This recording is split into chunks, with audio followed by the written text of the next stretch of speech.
Welcome to the Explainer. You know, the promise of 3D printing has absolutely transformed dental surgery, right? It gives us these highly customized guides for precise implant placement. But with every new guide comes a pretty hefty cost.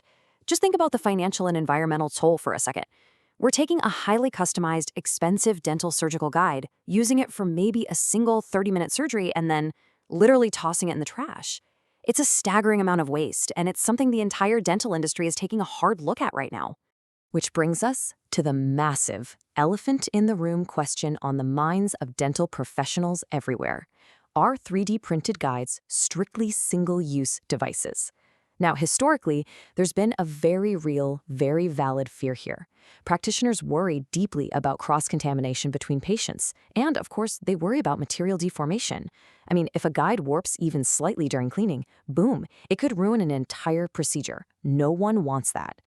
But the source material gives us a clear, definitive answer to that fear. Quote, yes, under specific conditions. Okay, let's actually dive into this, because throughout this explainer, I'm going to reveal exactly what those required conditions are. We're going to look at the precise science and the strict protocols needed to make reusing these guides both incredibly safe and highly effective. To do that, here's our clear 6-part roadmap. We'll be covering 1. The single-use dilemma. 2. The science of sterilization. 3. Choosing the right resins. 4. Navigating regulatory compliance. 5. The true ROI. And finally, 6, implementing a reusable workflow. Let's get right into it. Starting off with Section 1, the single-use dilemma. So let's explore exactly why manufacturers initially slapped that single-use only label on these 3D printed guides to begin with. The primary concerns? Compromised absolute sterility and material deformation. You see, medical devices have these single-use mandates for a very good reason. They want to eliminate reprocessing variables and absolutely guarantee patient safety. Initial manufacturer recommendations always err on the side of caution, mainly because a lot of 3D printing resins simply aren't built to withstand the intense rigors of multiple heat or chemical cycles. Their mechanical properties break down, which could lead to a guide that doesn't fit correctly, or worse, breaks right in the middle of a surgery. Moving to Section 2, the science of sterilization. Eliminating all forms of microbial life, spores included, is the ultimate goal here.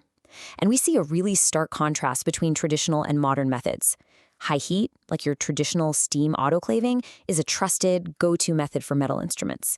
But for 3D printed resins, it causes significant deformation and loss of accuracy. It literally melts or warps the guide.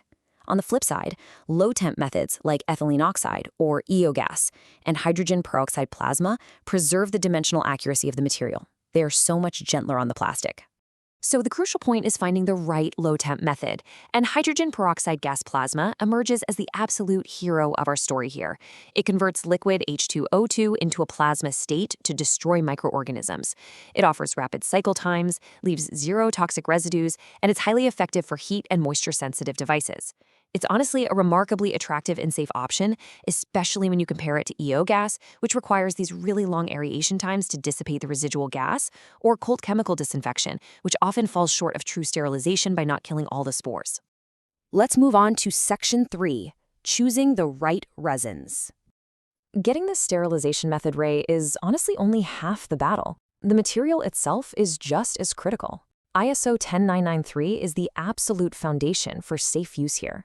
These are the biological evaluation standards that ensure a medical device is biocompatible and won't cause toxicity, irritation, or allergic reactions when it comes into contact with the human body. Dental professionals absolutely must look for resins backed by this specific ISO standard when they're shopping around. Bottom line, if the material isn't biocompatible, you can't use it in the first place, let alone reuse it. Now, when you are looking for these resins, you're primarily going to be comparing stereolithography or SLA resins against liquid crystal display or LCD resins. Both offer the incredibly high detail you need for dental applications, but it's their specific formulations that dictate their tolerance to heat and chemical exposure. And what's really exciting about this space is that the industry is continuously innovating. We're seeing brand new emerging materials that are engineered specifically for enhanced durability against repeated sterilization cycles. It's really cool stuff. All right, moving on to Section 4, navigating regulatory compliance. I know the regulatory landscape can sound a little intimidating, but let's frame compliance not as a barrier, but as a roadmap to patient trust. Compliance protects both the patient and the practitioner. In the US, the FDA classifies these guides as Class 2 medical devices. Their key requirement is that clinics must establish and validate in-house reprocessing procedures to ensure the device's function isn't compromised at all. Meanwhile, the CDC focuses intensely on infection control, demanding thorough cleaning followed by actual sterilization for critical items. And if you're looking at global markets, the EU MDR in Europe sets incredibly high standards for reprocessing reusable devices. The big takeaway here? Strict, written protocols and meticulous documentation are absolutely non-negotiable if you want to stay compliant. Let's pivot to the business side with Section 5, the true ROI. We've talked a lot about the clinical science and the rules, but let's look at the actual business side of the clinic. Does shifting from single-use to reusable guides actually pay off financially and operationally? Well, the ROI of reusability is huge. First off, you get direct savings by amortizing the initial resin and printing costs over multiple patient uses, rather than taking that financial hit every single time. Next, you get a much more streamlined workflow and reduced lead times. Imagine just having a set of pre-sterilized, reusable guides already on hand instead of having to order new ones for every single case. This directly leads to enhanced scheduling flexibility. And finally, you're drastically reducing your clinic's waste, creating a much smaller environmental footprint, and promoting genuinely sustainable practices. However, we do have to keep this grounded in reality. The primary hurdle to achieving this incredible ROI is the initial investment required for specialized sterilization equipment and labor. Clinics have to carefully weigh the long-term savings of reusing these guides against the upfront capital needed for low-temp sterilization units, specialized pouches, chemical indicators, and, of course, the staff time required to properly clean and inspect the tools. It's a balance. Which brings us to our final stop. Section 6. Implementing a reusable workflow. This is the resolution of our investigative journey and the concrete blueprint for safely implementing this in your own dental clinic. If you're a clinic manager or an implantologist, this step-by-step protocol is exactly how you systematically ensure guide longevity and safety. Step 1. Pre-cleaning. Immediately after use, you've got to remove gross debris, usually with an enzymatic cleaner or ultrasonic cleaning. Step 2. Sterilization. Here, you strictly follow the manufacturer's validated low-temp methods like that H2O2 plasma we talked about. Step 3 is post-sterilization inspection, and this is absolutely crucial. Visually check every single guide under magnification for damage.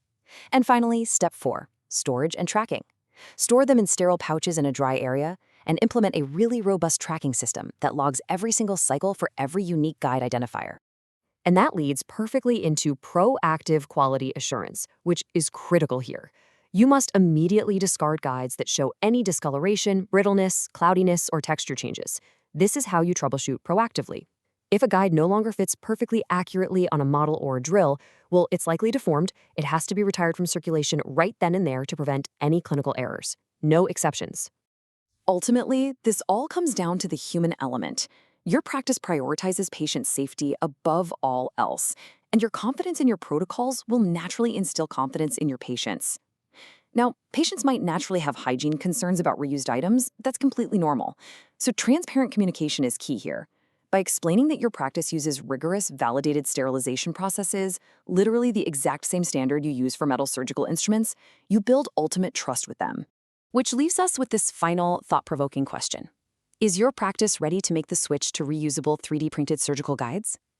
By understanding the material science, choosing the right low-temp sterilization method, and strictly following compliance protocols, you can unlock an amazing trifecta: incredible cost savings, massively improved workflow efficiency, and crucial environmental responsibility. Thank you so much for joining me on this explainer. I really hope this deep dive leaves you eager to rethink your workflow and explore advanced guided surgery solutions for your practice. Catch you next time.